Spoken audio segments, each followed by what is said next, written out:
করতে। দাদা, আমার কোনো জমি চাই না। আমি প্রচন্ড একটা স্বার্থপর মানুষ। আমি নিজের স্বার্থের জন্য এখানে এসেছিলাম। আরেক তুই, দাদা তুই এত ভালো কি করে হতে পারিস? আর আমি এখানে অন্য লোককে জমি বিক্রি করে দিচ্ছিলাম ফ্যাক্টরি বানানোর জন্য। কিন্তু দাদা, তুই তো আমার মতন ভাবিস না, আমার মতো স্বার্থপর নোস। আমায় ক্ষমা করে দিস দাদা, আমার অনেক বড় ভুল হয়ে গেছে। দেখ ভাই, আমি মনে করি না যে তোর এতে অনেকখানি দোষ আছে। আমাদের তোর উপর কোনো রাগ নেই, বিশ্বাস কর।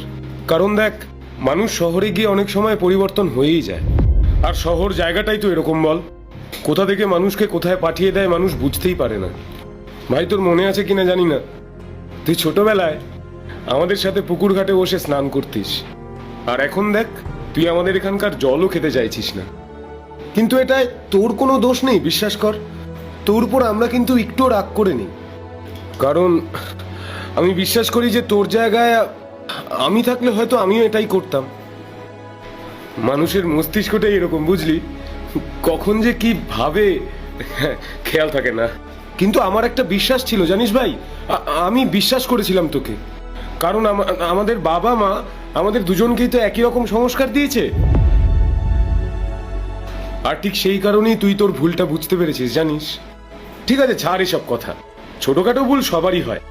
আর শোন ভাই, তোর যদি তোর জমি বেচতে হয় তাহলে তুই নির্দ্বিধায় বেচে দিস, একদমই আমাদের কথা ভাবিস না, আমরা কিচ্ছু মনে করব না।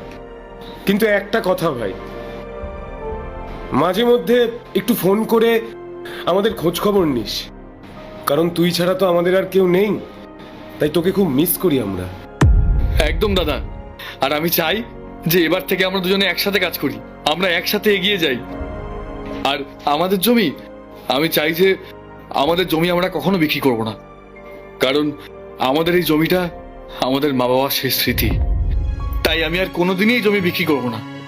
আসলে কি জানিস ভাই, আমাদের না এই গ্রামের বাতাস, রোদ, ধুলো, ময়লা, এগুলোর প্রতি একটা ভালোবাসা আছে, এগুলোর প্রতি একটা টান আছে। এগুলো ছেড়ে আমি কোনোদিনই শহরে গিয়ে থাকতে পারবো না রে, তোর বৌদিও পারবে না। তবে একটা কথা ভাই, আমরা দুজন মাঝে মধ্যে গিয়ে শহরে তোর সঙ্গে থাকবো। গ্রামে তো থাকি, তার সঙ্গে শহরের আনন্দটাও একটু নেওয়া যাবে, কি বলো? কিন্তু ভাই, পুরোপুরি শহরে যেতে আমরা পারবো না। আমরা এখানে যেরকম চাষবাস করছি ভালোই আছি, আমাদের অসুবিধা হচ্ছে না। বাকি জীবনটাও আমরা এভাবেই এখানে কাটিয়ে দিতে চাই। তাহলে তুই চিন্তা করিস না, আর যদি সত্যি সত্যি আমাকে আনন্দ দিতে চাস তাহলে আয়, একবার জড়িয়ে ধর।